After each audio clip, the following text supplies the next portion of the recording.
സസ്യങ്ങളിൽ നിന്ന് ചോർത്തിയെടുത്ത് ചികിത്സിക്കുന്ന സമ്പ്രദായത്തെ മാനുഷീ ചികിത്സയെന്നും, അതുപോലെ തന്നെ ഈ ലോഹ ആദികളിൽ നിന്ന് ചോർത്തിയെടുത്ത് ചികിത്സിക്കുന്ന സമ്പ്രദായത്തെ ദൈവീ ചികിത്സയെന്നും പറയും. കൂടുതൽ അപകടം കുറഞ്ഞതും കൂടുതൽ കാലം നിലനിൽക്കുന്നതും ക്ഷിപ്രഫലദായിയുമായുള്ള ചികിത്സയെ ദൈവീ ചികിത്സയെന്ന് പറയും. വളരെ പതുക്കെ ഈ ഔഷധങ്ങൾ ശരീരത്തിലെത്തി പാകമായി അവ രൂപപ്പെട്ടു വരുന്ന ചികിത്സാ സമ്പ്രദായത്തെ മാനുഷീ ചികിത്സയെന്ന് പറയും. ഇന്ന് ആയുർവേദത്തിൽ നിലനിൽക്കുന്ന സമ്പ്രദായം ഈ സസ്യ ഔഷധങ്ങൾ ഉപയോഗിച്ചുള്ള ചികിത്സയാണ് കൂടുതലായി നിലനിൽക്കുന്നത്. അപൂർവമായി ഈ ഭസ്മങ്ങളും പുടീകരണ വിദ്യകളുമൊക്കെ നിലനിൽപ്പുണ്ട് എന്ന് പറയാം. എന്നാൽ പ്രാചീന ഗ്രന്ഥങ്ങളെടുത്ത് പരിശോധിച്ചാൽ വളരെ നിർണായകങ്ങളായ പഠനങ്ങൾ ചികിത്സാശാസ്ത്ര രംഗത്ത് നിലനിൽക്കുന്നത് കാണാം. ഇതിൽ പ്രത്യേകിച്ചും മുമ്പ് യുദ്ധങ്ങളുമൊക്കെ നടന്നു വരുമ്പോൾ പെട്ടെന്ന് ഔഷധം കൊടുത്താൽ മാത്രമേ യോദ്ധാവിനെ വീണ്ടും അതുപോലെ യോദ്ധൃ തൽപ്പത്തിലേക്ക് നയിക്കാൻ പറ്റുള്ളൂ. ഇത് മാത്രമല്ല, എവിടെയെങ്കിലും പോയി ഇടികൊണ്ടും അടികൊണ്ടും ചതഞ്ഞും ഒക്കെ വല്ലാതെ വരുന്ന രോഗികളുണ്ടാവും. ഏറ്റവും മൃതപ്രായരായി വരുന്ന രോഗികളുണ്ടാവും. യുദ്ധക്കളത്തിലൊക്കെ വെച്ചാകുമ്പോൾ കണ്ടമാനം എല്ലും പല്ലുമൊക്കെ ക്ഷതം വന്ന് ശരീരത്തിലെ മാംസപേശികളൊക്കെ ക്ഷയിച്ച് വരുന്ന രോഗികളുണ്ടാവും.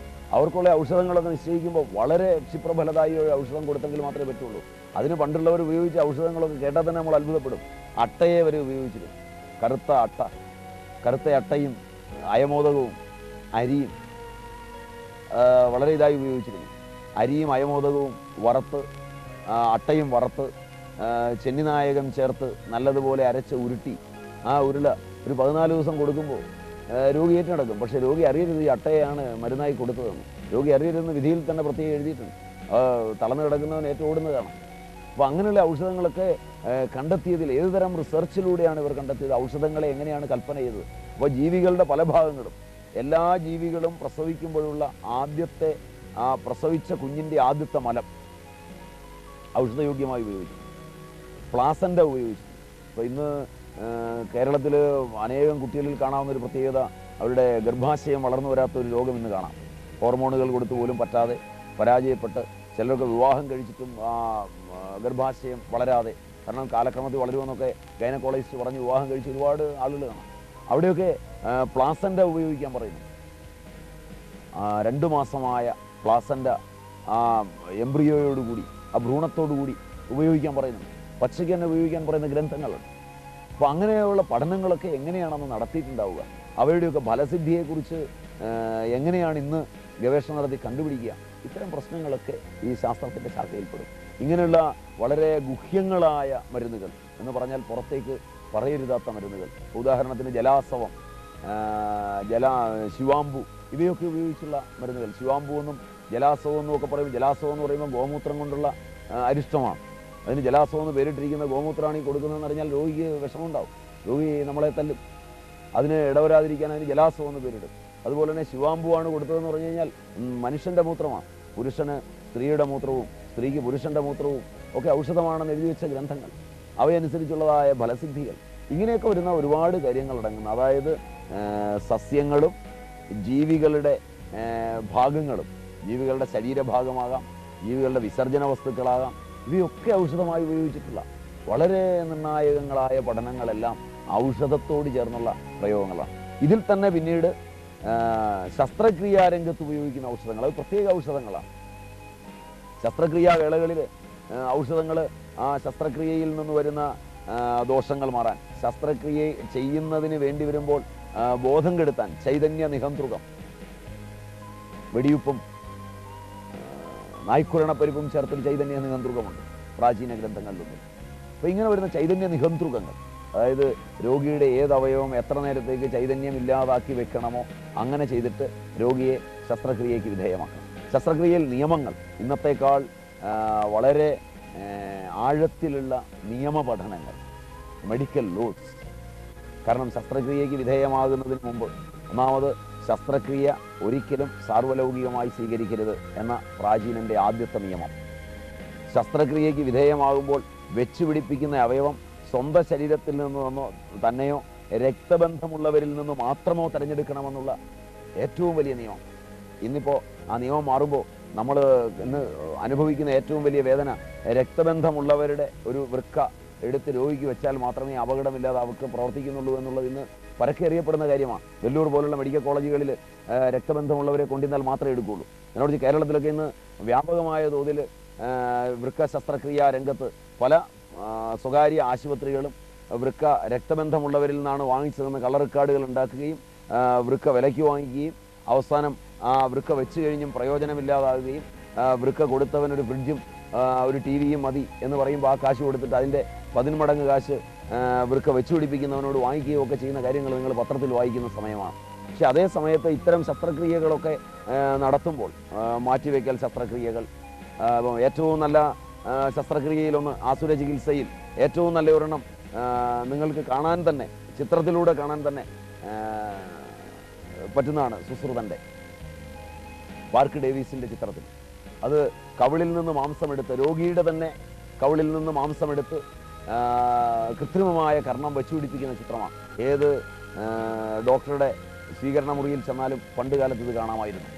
Hindu surgeon known as Sushruta depicted in this picture എന്ന് പറഞ്ഞ് വളരെ ഗംഭീരമായി എഴുതി വെച്ചിരിക്കുന്നത് വായിച്ചു നോക്കാം.